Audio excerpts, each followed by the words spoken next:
Ya, pemirsa, relawan Mercy yang dinyatakan hilang kontak di Gaza tentunya sampai sekarang masih terus diupayakan untuk mendapatkan informasi terakhirnya. Dan kami akan memperbarui informasi tersebut dan bagaimana sebetulnya kondisi terkini di Gaza Palestina terakhir sebelum relawan Mercy dinyatakan hilang. Kami sudah bersama dengan Dr. Sarbini Abdul Murad, Ketua Presidium Mercy Indonesia. Assalamualaikum, selamat siang dokter. Assalamualaikum, selamat siang Mbak. Sehat dok? Sehat dok. Alhamdulillah, sehat, Oke. sehat sekali.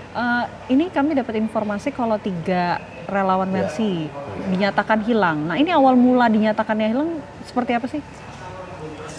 Kita hari Jumat masih berkomunikasi Mbak sama Fikri ya. Saya komunikasi sama Fikri Jumat. Malam bisa-bisa kemudian dia melaporkan kondisi rumah sakit, gelap gulita dan sebagainya. Kemudian ada serangan ambung, dia masih menjelaskan dengan runut dan tepat gitu ya.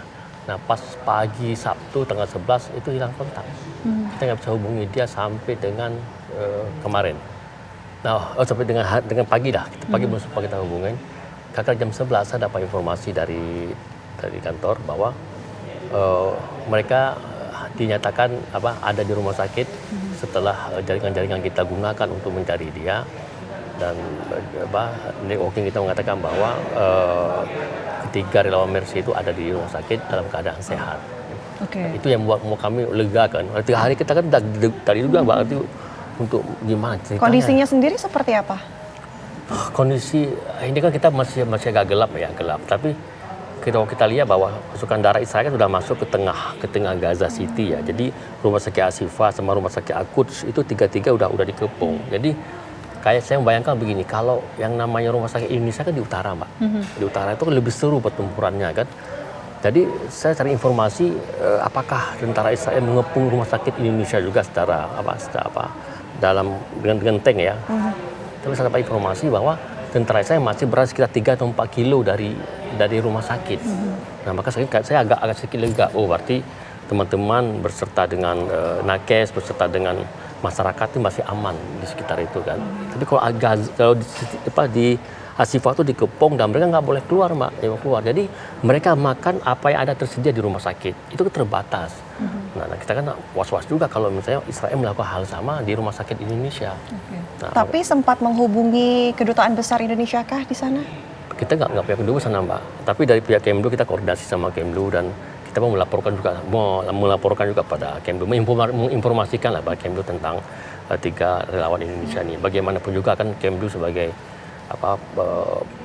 sebagai pemerintah juga bertanggung jawab keselamatan mereka. Kita koordinasi Pak dengan Kemlu untuk memberikan informasi-informasi tentang keberadaan 3 relawan kita ini. Oke, jadi artinya posisinya sudah dapat informasi bahwa ketiganya berada di dalam rumah sakit dalam kondisi sehat. Tapi sampai saat ini juga belum berhasil mengontak secara langsung ketiganya, baik itu Fikri, kemudian Reza dan lain sebagainya. Karena kita juga cukup sering ya live dengan Fikri. Terakhir beberapa hari lalu kita masih live dengan Fikri via Zoom dari sana. Kalau Mercy sendiri menghubungi para relawan, khususnya mungkin 3 orang yang sempat dinyatakan hilang kontak ini, katakanlah setiap hari, ini apakah kemudian akan ada komunikasi atau setiap berapa hari sekali? Seperti apa? Kita setiap hari kita hubungi ya, kadang-kadang dalam 1 hari berapa kali kita hubungi, atau ada hal yang baru, atau ada kebijakan-kebijakan yang harus kita sampaikan kepada mereka.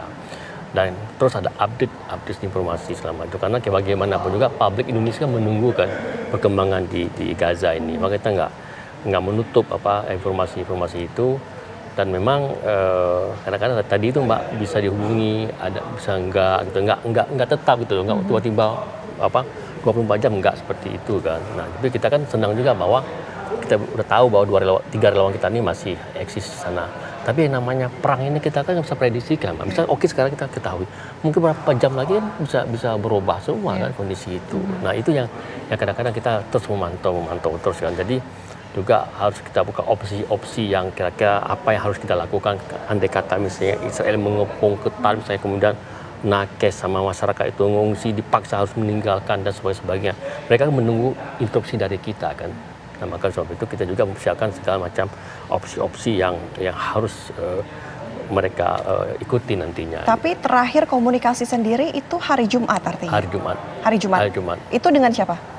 Dengan Fikri. Fikri. Apa informasi terbaru dari Fikri pada saat itu? Menginformasikan kondisi rumah sakit kan, gelap gulita, kemudian ada beberapa ruangan yang masih dipakai, itu pun dalam jumlah yang terbatas, kan misalnya nggak 24 jam gitu kan. Artinya melaporkan kondisi rumah sakit, dan ada beberapa serangan-serangan Israel yang seputar rumah sakit, serta bagaimana riuhnya, bagaimana kreditnya masyarakat yang ada di sekitar rumah sakit. Tok segitu aja. Kondisi rumah sakit sampai saat ini juga katanya sudah sangat kehabisan daya dan lain sebagainya. Tapi informasinya bagaimana sih, dokter? Lagi nih Mbak, ini kan ini semua cerita sebelum kita bisa putus komunikasi sama Fikri kan. Jadi laporan Fikri itu dan dari teman-teman yang lain juga bahwa rumah sakit ini kan memang udah benar-benar gelap, udah nggak bisa sama sekali kan. Tapi memang ada beberapa ruangan yang dicadangkan yang organ itu untuk hidup. Jadi saya berpikir gini, apakah ini dari genset atau dari panel surya gitu ya. Kita buat panel surya juga di sana kan. Jadi bisa jadi yang genset udah selesai, tapi ya panel suryanya masih hidup, tapi hanya beberapa ruangan yang bisa diterangin gitu loh. Untuk stok obat-obatan, kemudian makanan yang mungkin itu seharusnya sudah diberikan ya dari antrian panjang yang diberikan oleh dunia. Ya, ini kan belum ada informasi detail ya Mbak, apakah itu distribusi bantuan ini merata atau cuma bisa masuk kemudian tertahan gitu ya. Karena informasi yang terakhir kami ketahui dari rumah sakit kita belum mendapatkan apa-apa. Kayak obat-obatan, kayak apakah itu alat-alat bedah misalnya atau makanan-makanan itu ya, sebagainya itu masih belum nyampe Mbak. Jadi utaranya kan lebih hancur ya Mbak ya. Jadi kan jeda kemanusiaannya cuma 4 jam nih. Tapi kalau dari selatan ke utara ini agak lama Mbak nih. Jadi melalui beberapa tantangan atau hambatan-hambatan ya. Jadi mungkin si supir atau yang mendistribusikan ini memprediksikan kalau kami ke utara ini nggak nyampe 4 jam ataupun lebih dari 4 jam kan. Untuk menghindari hancuran ini bisa bikin masalah baru. Jadi artinya sampai saat ini belum diterima sampai dengan di Rumah Sakit Indonesia. Mungkin dari pihak keluarga ketiga relawan ini yang sempat dinyatakan hilang kontak begitu, ada nggak sempat bertanya ke pihak Mercy Indonesia mengenai kondisinya atau sebetulnya apa yang mereka inginkan untuk bisa berhubungan dan lain sebagainya? Kami sering Mbak komunikasi dengan tiga keluarga, dengan orang tua tiga relawan kita ini sering komunikasi. Ya saling memberikan informasi lah ya. Jadi kan pusat komando itu di Mercy ya. Jadi kalau ada informasi dari Mercy kemudian kita sampaikan ke orang tua. Dan memang orang tua kan udah siap dengan keberadaan anaknya di sana itu kan. Nah walaupun memang Husein terakhir evakuasi kan. Husein kan di selatan ya Mbak. Selatan. Agak lebih mudah lah ya. Pada utara ini kan untuk datang ke selatan agak susah ya. Tapi kita berdoa, kita harapkan bahwa ini dalam waktu dekat ada gencatan senjata, apalagi Pak Jokowi telah berbicara sama Pak Joe Biden kan, untuk gencatan senjata ini. Tiga-tiganya ini berada di utara semuanya yang hilang kontak. Iya. Ini ketika hilang kontak posisi terakhir di mana? Apakah di rumah sakit? Rumah sakit semua. Karena kita udah dari awal kita sampaikan kepada teman-teman itu, Anda jangan kemana-mana. Karena ini pertumbuhan ini kan kenceng Pak, di utara kenceng ya. Jangan kepo lah kalau bahasa kita, jangan kepo, cari tahu jangan, tapi tetap stay di rumah sakit, laporkan apa peristiwa rumah sakit. Karena rumah sakit itu sentral kan, semua yang luka, semua kan masih ke rumah sakit larinya kan. Nah, di situ maksimalkan di situ, kemudian tinggal di basement. Maka kita sebenarnya teman-teman itu nggak tinggal di rumah sakit, ya, tinggal di Wisma Indonesia sebenarnya. Kami pikir ke Wisma Indonesia ini nggak terlalu aman, maka kita minta pada manajemen rumah sakit agar mereka dikasih basement itu tinggal di basement, sehingga lebih aman lah, insya Allah lebih aman. Ada Wisma Indonesia? Ada. Oke, bagaimana kondisinya di sana sendiri? Wisma masih bagus, masih utuh lah. Waktu serangan awal itu yang Abu Ramzi itu kena bom itu persis di Wisma Indonesia. Tapi alhamdulillah Wisma Indonesia masih bagus, nggak ada masalah. Nah, bicara soal 3 relawan Mercy Indonesia ini, tiga-tiganya, baik itu Fikri, kemudian ada Reza. Mereka ini berasal dari mana sih dan sudah berapa lama menjadi relawan Mercy dan berada di Gaza saat ini?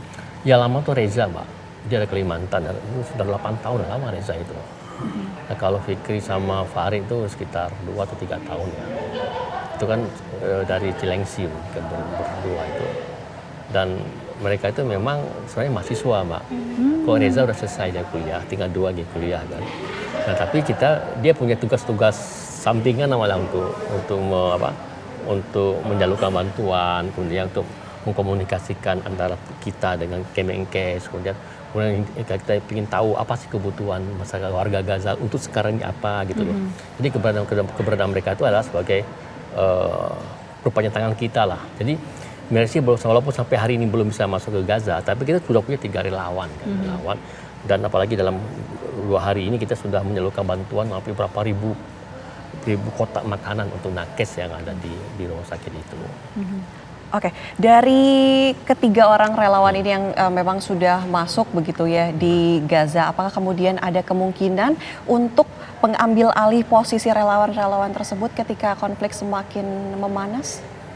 Memang konflik kan lagi panas sekarang Mbak ya, lagi panas ya. Jadi yang kepikiran saya bukan itu Mbak, saya ini perang darat ini kan Israel ini masuk ke Beit Lahiyah, ke rumah sakit, dia ke pom rumah sakit, kemudian dia masuk ke dalam rumah sakit, atau dicari orang-orang asing gitu loh. Nah itu yang saya pikir, kok ini kan apa yang bisa kita lakukan gitu kan. Nah tapi waktu ngebom itu, saya masih berpikir bahwa kalau masih ada warga Gaza di situ, Israel masih mikir-mikir untuk ngebom langsung gitu loh. Nah jadi itu saya nggak terlalu khawatir Mbak. Yang khawatir perang darat itu sebenarnya itu.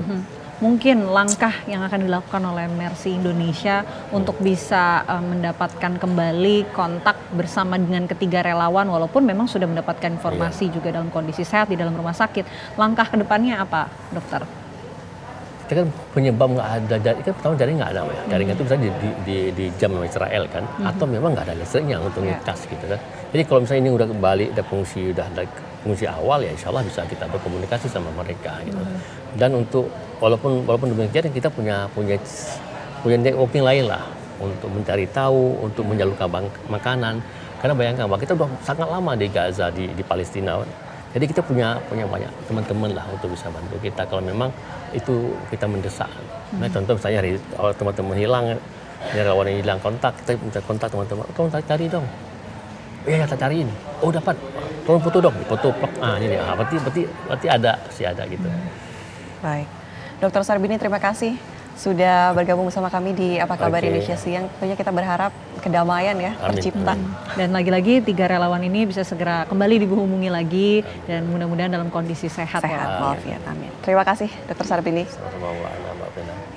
Ya pemirsa, hari ini pada Selasa malam Komisi Pemilihan Umum Republik Indonesia akan menggelar sesi pengundian nomor urut pasangan Capres dan juga Cawapres pemilihan Presiden 2024. Apa kemudian makna sebuah nomor urut bagi proses pemenangan pasangan Capres dan Cawapres? Simak selengkapnya sesaat lagi.